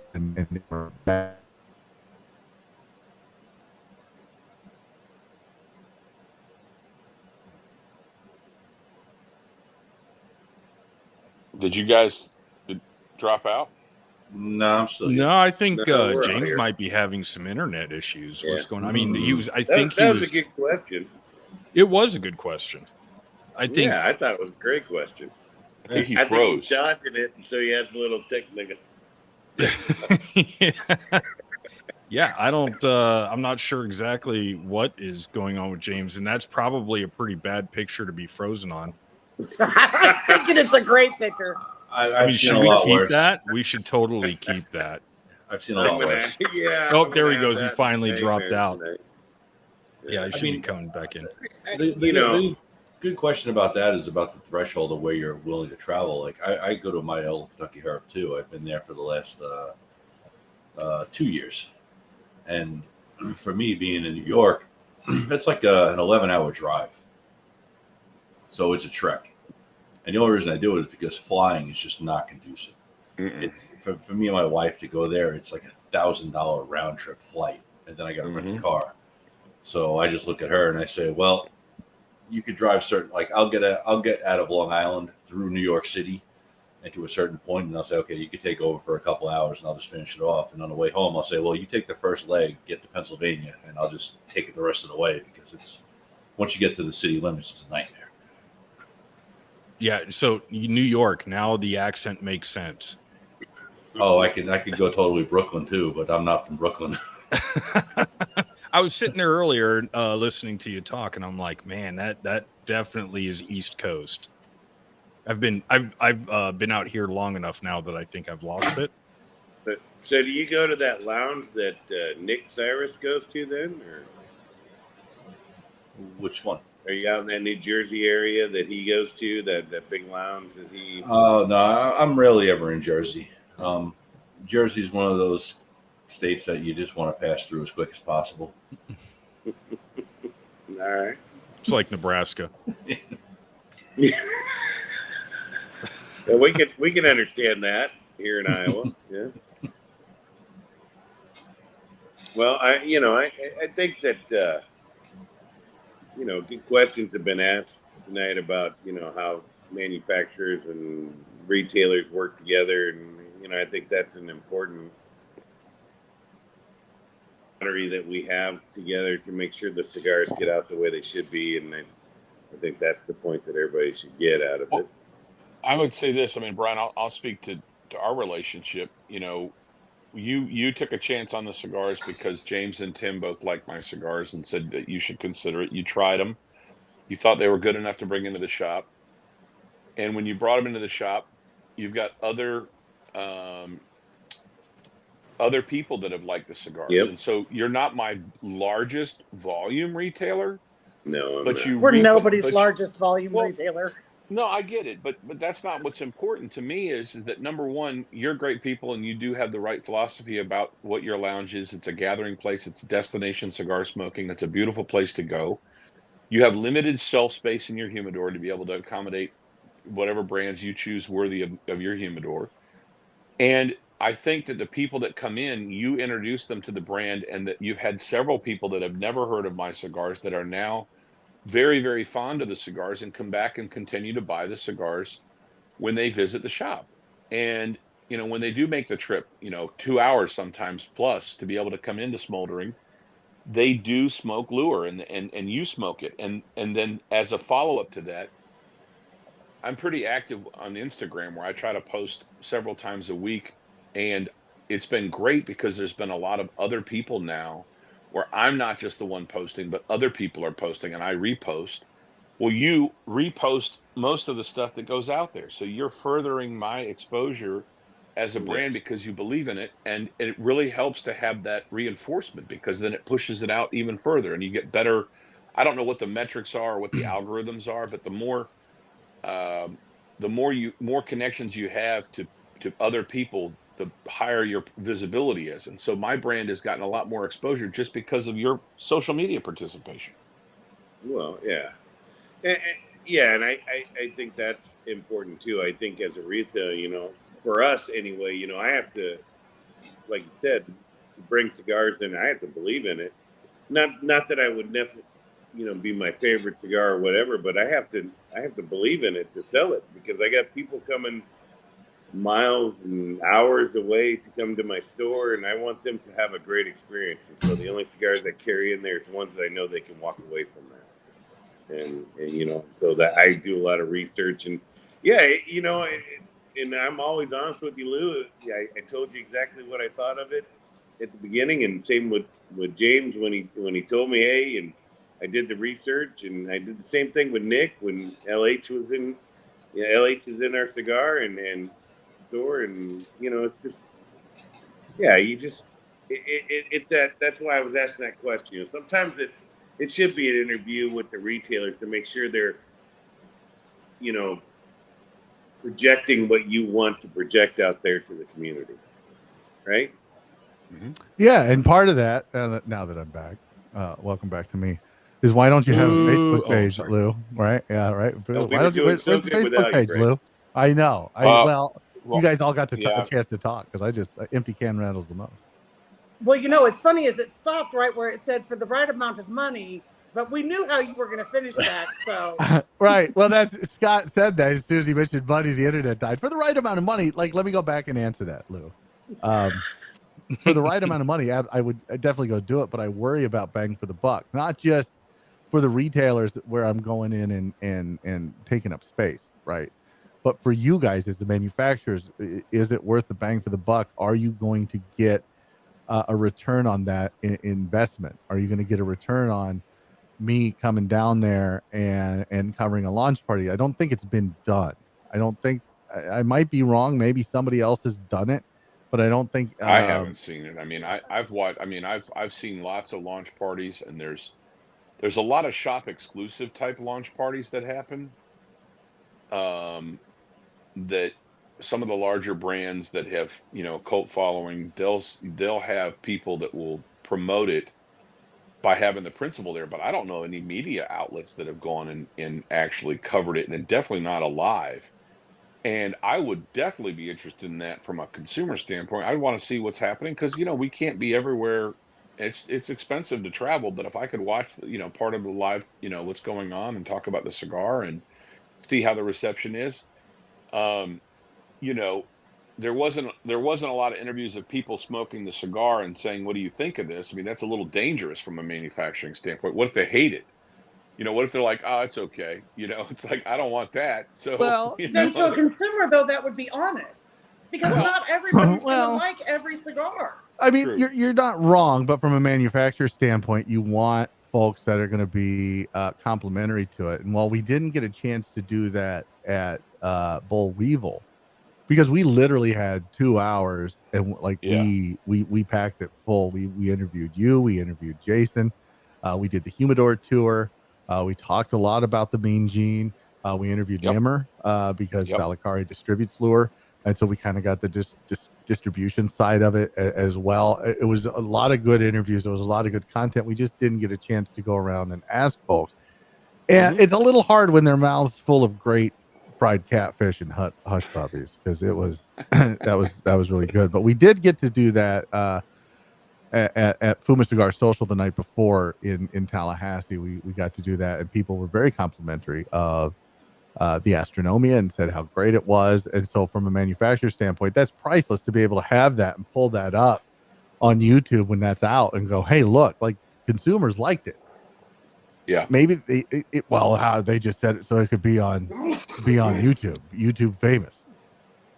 Well, I've seen that. I've seen it after the fact after my old Kentucky Herf, they invited me to join one of their Facebook groups. That's a lot of their active the Grand Old Puff. And so there's been a lot of people that have smoked lure and posted, and then they follow up with comments, and there's dialogue that happens. So that's all good stuff. But from an investment standpoint, if you and I weren't personal friends and you offered a media package to come and cover my launch event for my cigar, I would definitely consider it, because it's also on YouTube that it's evergreen. And I don't know what other venues that the live is actually captured and recorded, but your new technology with StreamYard, and maybe you did it with Zoom as well, but StreamYard's pretty well produced, and you can go back and you can watch that launch party. It's a great perspective. So it's not just the event, but it's that long term and that latency that you kind of, that slow burn that happens to be able to promote the different things or whatever you're doing. So I think there's a lot of value there, and I don't think you should discount it, because I don't think that other people are doing it. And if you added it as a media offering for your brand to be able to go out there, and you're willing to travel, I mean, it might be another revenue generating source for you. Well, hopefully it will be. I don't know. Randy we was would definitely accept you to come here and do that. I was going to say, but Brian said, hey, we'll set up part of our lounge. You just leave all your recording equipment here. Yeah, I've said that multiple times. Just go ahead and set up a studio. Come here and record. But it makes sense, because like I've seen so many different like sales events, going back to like the COVID era and everything, where certain companies they'd start doing sales events at different lounges and try to drum up support through Facebook groups and everything and sell a lot of product. But you really didn't see media outlets like what you did to go and to do that. So you're on the cusp of something, that's going to be the next generation of what's actually taking place, because especially for smaller brands that don't have that reach, they don't have, the following. It's on the ground. Yeah. And unfortunately, James, you got a lot of work ahead of you. Whatever. That's why I hired you. And when I say hired, I meant like, hey, do you just want to come do this for free? Yeah. He's like, Doesn't even get minimum wage. How much do they pay you to come down there? Like, how far am I willing to travel? I think you missed the most important part of it, is that you're bringing regular cigar smokers into a realm of comfortability of being in a lounge. You would be surprised how many people come in the lounge and don't know what they need to do or what they need to smoke or what the people are like. And so some of them won't come in. And when you do a live event like that with something and they're seeing the chaos and all that, they understand, hey, man, this is normal. And it's okay for me to come in and not know what I'm doing. Because I just saw this on YouTube. I saw this broadcast, and it was crazy. It was just, it was nuts. If I can podcast and not know what I'm doing, you can certainly smoke a cigar and not know what you're doing. Yeah. Just come in and relax. That's all this place is about. It's come in and relax. Smoke whatever you want. Smoke what you enjoy. I will try to direct you in that direction. But people don't know that unless they see that. Because people don't understand what lounges, I think, are about. Well, on another note with that too is how many times have you been to a lounge where you go into a lounge the first time and you ask the person behind the counter, okay, I normally smoke this, and this. What do you have in your humidor? What do you suggest? And they stare at you with a blank stare. Or worse yet, Jeff, you walk into a humidor and they say, oh, well, what do you typically smoke? And you say, everything. I like to start in the morning with like a Connecticut and then just move up to something more strong by the end of the night, and all they do is try to sell you a Connecticut. Well, typically I go the opposite way. I smoke the strong stuff in the morning, go to a Connecticut at night. We're looking for a brand new cigar reviewer. If you'd like to put your hat in the ring, all you gotta do is send an email. As a girl, they look at you like you're crazy when you walk into a cigar store. Mm-hmm. And it's like they're almost afraid of you. We are. We don't know how to talk to women. We don't know how to talk to women. Well, Is that as a girl or is that as you, Shauna? Because There's a difference. yeah, you are fierce at times. I'm not going to lie. Look, I can relate to what she said because I've been at lounges where a female came in and she was looking to get a cigar for her father, and the guy behind the counter was just kind of like perplexed, didn't know what to say. Finally, I just had enough, and I was like, all right. So I asked her, like, do you know what he smokes? And of course, the answer is no. So then, you go into the humidor and you start like just look around, see if anything looks familiar. And so typically it's a 50-50 shot. Either they see a couple things, they might see like a Monte Cristo or something like that, or something that you smoked, or they have no clue. So then you kind of just go with the medium profile. All right, well, maybe we'll try a Habano, maybe we'll try a Maduro, and you give them like 2 or 3 selections, make a choice, and you kind of look at the price points because you don't want to sit there and have them walking out with $100 of cigars. You're just like, here, it's like let's give you something simple, something dry, because you already know damn well that their father's going to appreciate the fact that they went to a lounge and got them cigars. That is objectively not true. Don't buy me shit. I'll just buy it myself at the points at smallbatchcigar.com, which is wow. That's messed up, bro. Nice play. I am a cigar snob, sir. I am a cigar snob. Sell him the mean gene, Scott says. That's not, which is absolutely true. Before we get to Jeff, and we find out a little bit about his background and kind of what he's bringing to the table to Simply Stogies, because that's definitely coming up next. I want to circle back to this. We briefly touched on it for just a minute, but Chadloo wants to know why you don't have a Facebook page. Well, when I started, I just couldn't keep up with a lot of different things, and so I used Instagram because it was much more visual and not as much text.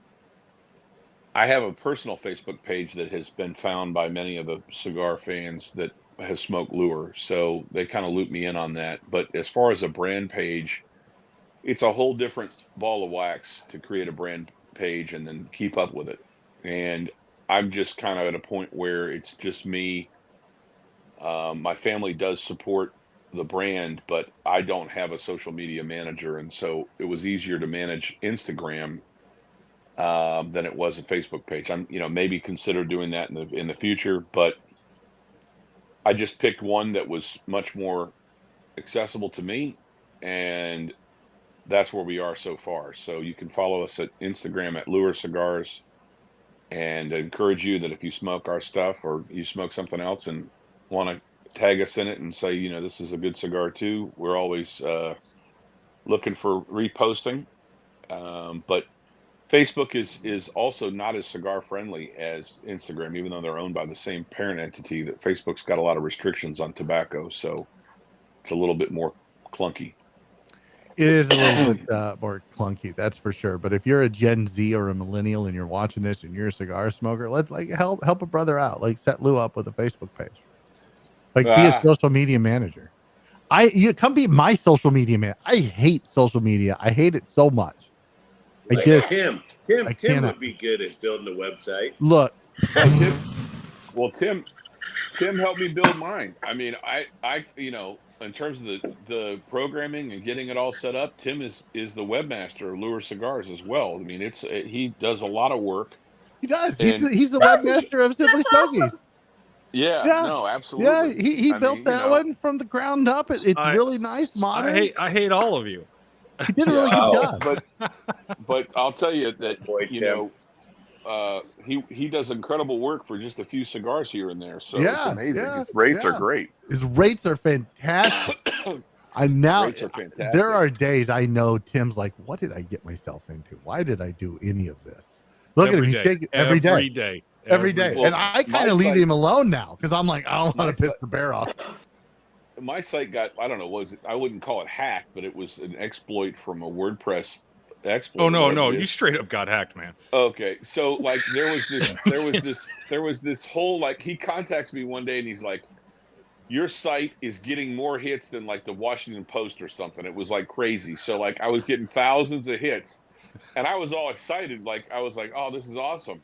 And then he follows up like 24 hours later, and he's like, Yeah, it's some Russian bot that's posting to your thing, and like I have to go and delete all these random posts that they didn't show up on the actual website, but behind the scenes it made it look like it was like really going strong or whatever. So, without going into detail, he fixed it up for me and patched everything and got everything tightened up, and I didn't know what was going on. So yeah, apparently the WordPress is putting out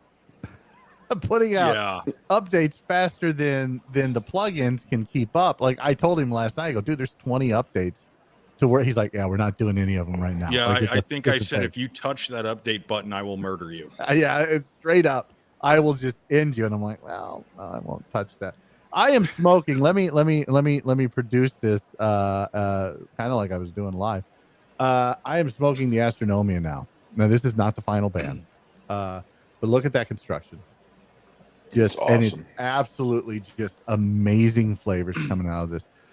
It is I don't want to say it's typical broadleaf flavors because it's different. Like they're coming through the retrohale. I'm getting baking spices, earth notes, and it's cutting through everything else I've smoked today. This is the third cigar I've had today. Where's the broadleaf from? Nimmer? Where's the broadleaf from? It's Connecticut, right? Connecticut broadleaf? Connecticut broadleaf, yep. Yeah. Is this the one that you were talking about? That Me? cigar? Yeah. yeah, that's what Chad was smoking earlier. Kentucky? Yeah.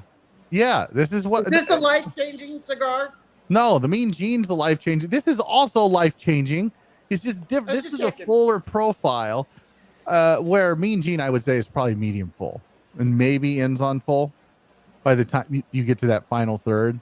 But that one, the Mean Gene, like, is just in the Habano blend. It's got more oomph. It's double Ometepe, where this is a very, very good Connecticut broadleaf.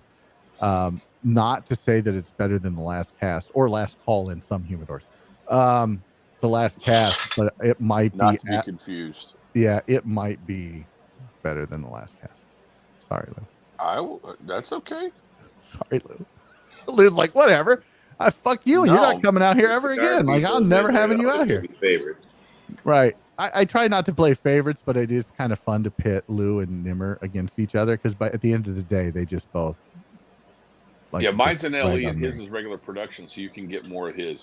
And it is very good. I smoked it last Friday, and I cannot wait till the final band. It's super sexy. It's a cigar that just burns flawlessly, and they've got age.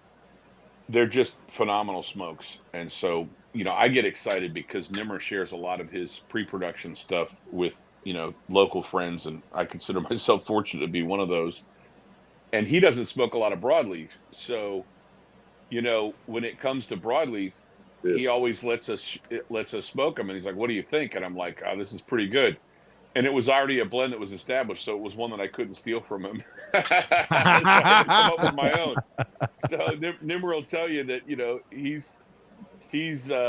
he's always cautious to share something, especially if he's got any design on it. He no longer sends me any samples of the stuff that might have a plan in the Valakari portfolio. Probably a good idea, Nimmer. Stop sending Lou shit no more. This is very good. Chad did tag you on Facebook because he's old. He said, you're not that much. I don't think I'm older than you, Chad. Shut the fuck up. Yeah, I know. He's making me feel really old. Right. And then he said he gets a lot of sweetness from the Astronomy. There is some sweetness to this. Absolutely. It's very, very good. I'm digging it. So we've got Chad to put some flavor notes together. I will put some flavor notes together. No, you should ask Chad to do that. Oh. Yeah, Chad. What kind of sweetness was it? Was it milk chocolate? Was it cocoa fruit? powder or honey or honey? Blueberries. No. Oh, here we go. We're fucking like before we get to J Rigged. We were traveling from Tallahassee to Enterprise to Boll Weevil on Saturday morning. We stopped at a coffee shop so that Lou could get his fucking 17 shots of whatever. Like literally the amount of caffeine that Lou consumes in a morning is a little insane. I'm surprised that he doesn't have a pacemaker installed so that he can consume that much. I don't need a pacemaker. I need that's what I need the caffeine for. So we stopped and we were smoking something. I'm not going to tell you what because it doesn't matter. But we were smoking something. We were all like the three of us were smoking the same thing, so we could compare notes. And as we're sitting at this coffee shop, which also sells baked good items and breakfast things, it wasn't Starbucks. It was a local shop. What was it called, Lou? Elianos. Great coffee. I'm smelling something coming off there, and so I just said, "Oh, like, oh yeah, I'm getting berries." And fucking Nimmer for the rest of the day was like, "Hey, you getting berries off that?"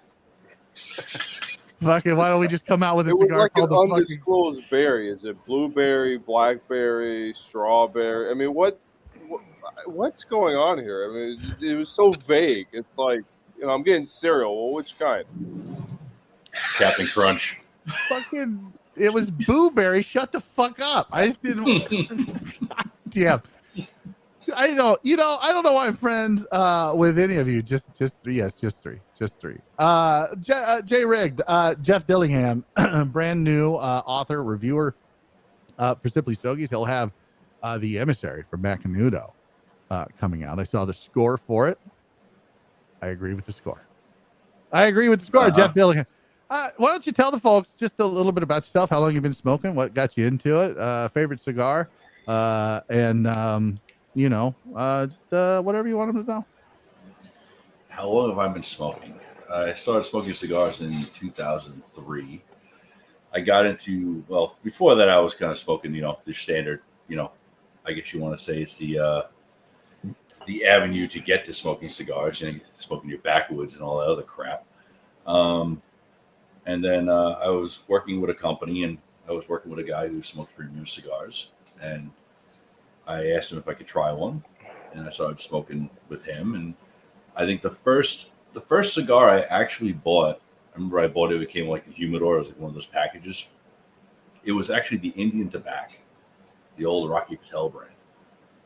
Oh yeah, and yeah, and that's going way back.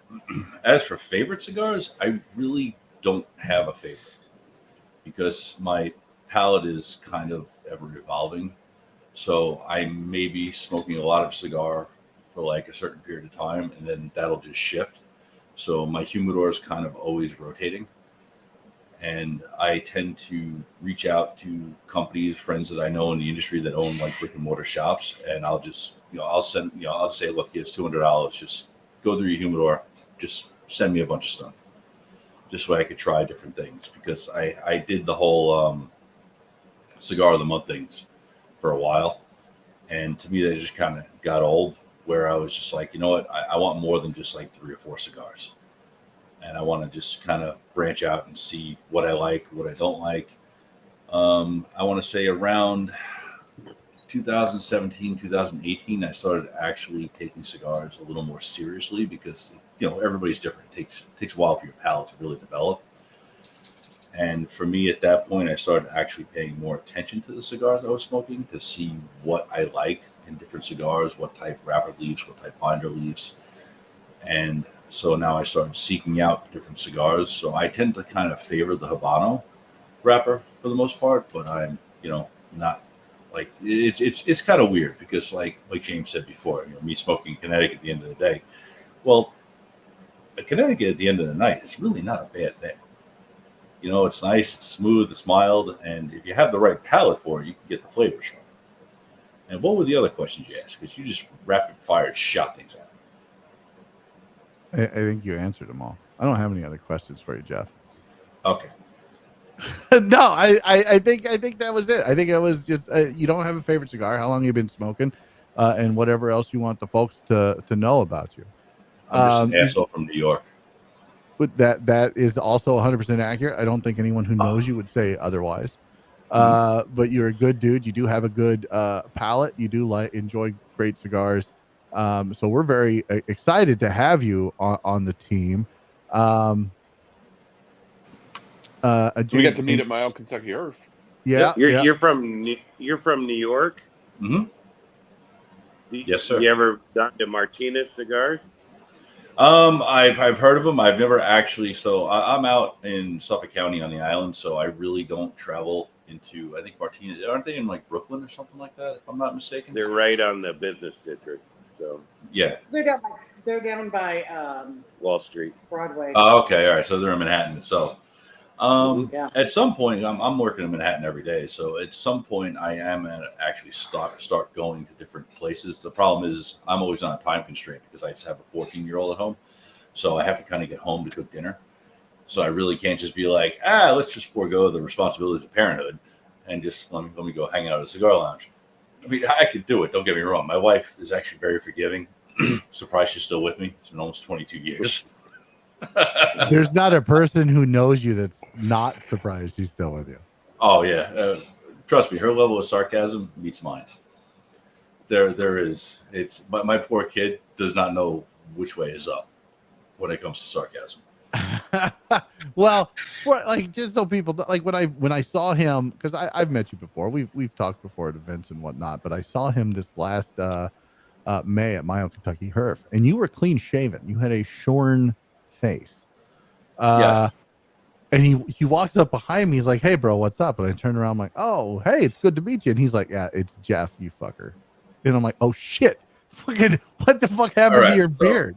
So yeah, I went from like an 8-inch long beard to clean shaven because part of my job is welding, and I got so tired of every time I go away on a vacation, they have me weld things, and then it just totally screws me up. Like I'm all nasally, I'm all congested. So I got tired of not being able to wear my respirator. So when they did this to me, I said, well, screw it. I'm not doing this again. I got like a 12-hour drive. I'm not doing this. So I just shaved everything.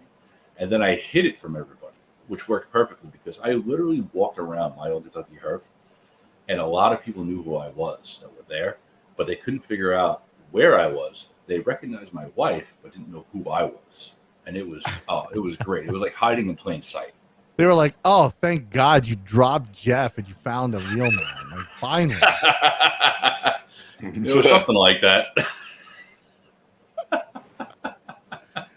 You and your wife are great people. It's always great to see you guys out and about. And so we had talked about this last year, bringing you on board at the McAuliffe Open House in September, and you were open to that. And then we finally got to reconnect in May, and you were like, "Yep, I'm going to do it." And so we're extremely happy to have you on board. You've done podcasts before. You've done the whole content creation. You do have a decent palate. It's decent. I'm not gonna say it's great, but it's decent. It's better than mine. Look, I don't get avocado oil and everything, but Hey. Have you ever tasted avocado oil? Have you ever taken just a shot of avocado oil? No. Why would anybody take a shot of any kind of oil? Because you're friends with Randy. Randy did this, and he told me, he goes, "You need to go. You need to do it." He goes, "You just need to do it." And I said, we're all friends with Randy. Yeah. So I took a shot of avocado oil. It's straight Nimmer adds he adds olive oil to his smoothies. Yeah, we had Nimmer and I had a conversation about this because Nimmer is very deep into olive oil. First of all, it's not to smoothies. Okay, you get vanilla ice cream, and you put olive oil on. Just try I've heard it. this. This is a thing. I've heard this, and apparently it's amazing. Olive oil goes with everything. Okay, literally everything. So yeah, we had this conversation, like olive oil, and I asked him if he's ever done just like tasted avocado oil, just straight. No, it tastes like butter. It's straight fucking butter. So instead of a butter note, I just bougie that shit up when I write it, and it's avocado oil, and that's longer than butter. Avocado oil is longer than butter, so it takes up space. Because I'm like you, Jeff. I don't want to fluff shit up, and I don't want to embellish whatever. I don't want to embellish. I want to keep the reader's attention, and I'm bougie as fuck. Now I know why your palate's all fucked up. Yeah, exactly. On that terrible disappointment, guys, I want to remind you. The astronomer There you go. It's gonna freeze again.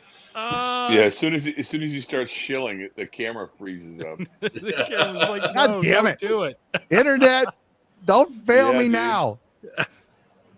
Is it really? Is it really that bad? Somebody, you need one of those like OnlyFans things where people can start donating while they're watching, and you can hear the ching, ching, ching, ching, ching in the background because you've got no internet, bro. You need to hook up some better internet over there in backwoods Iowa.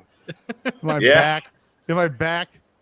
Yeah. We're Yeah, way more backwards than James. So If we got good stream, you got something serious. going on. Yeah. Fucking MediaCom. Cornet.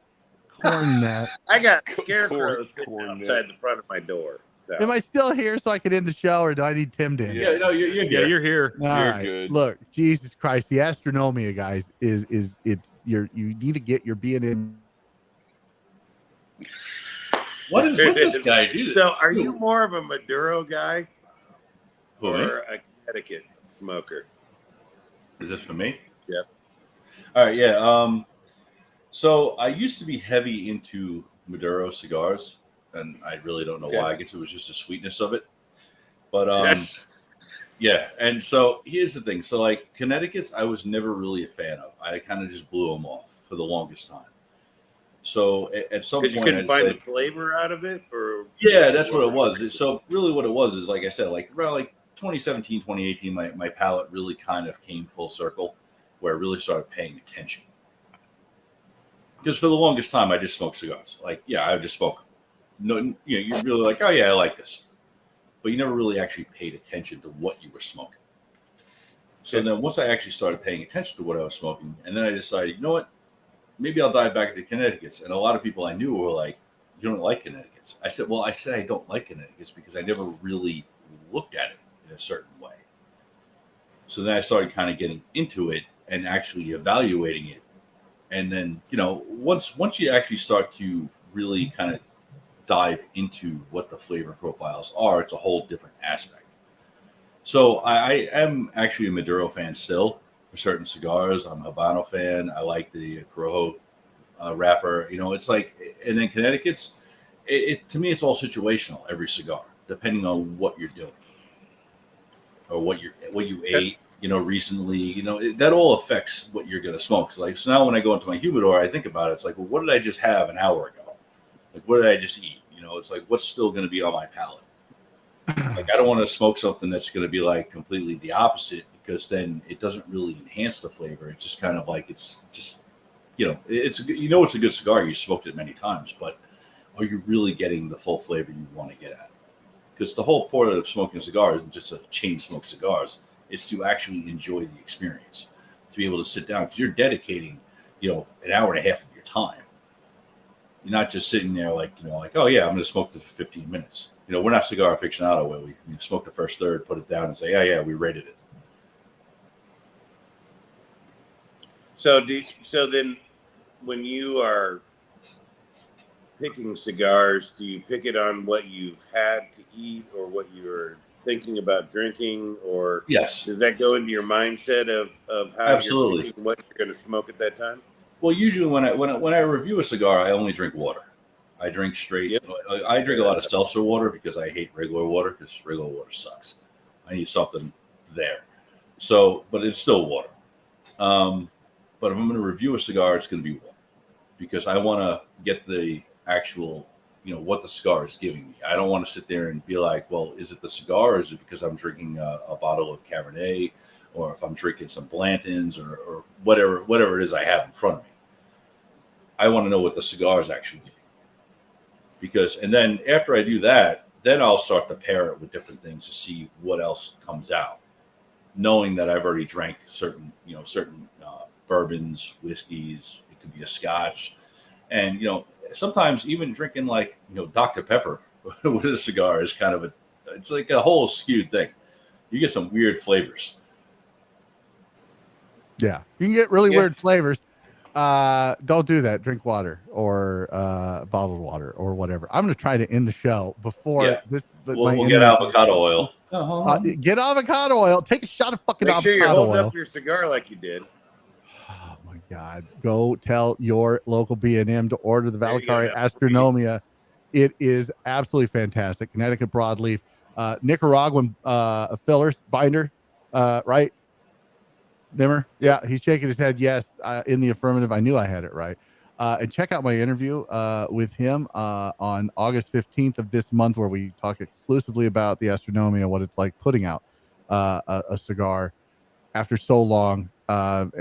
Core line, like Lou said earlier, you can get this all the time. It is a very good broadleaf, sweetness, leather, earth. Like, it's just everything nice that you like in broadleaf. Check it out, the Astronomia from Valakari. And while you're at it, why don't you just tell your retailer to bring in Lure cigars and the Mean Gene, brand new Habano Double Ometepe. It is so good. One of my favorite cigars so far this year. Check it out. The Mean Gene, named after his wife. And yes, she said it was fine. You can name it the Mean Gene. I met her. She is anything but mean. She might be mean to Lou, though, but she's anything but mean to everybody else. She's the nicest person in the world. And she's got a cigar that I absolutely love, the Mean Gene from Lure.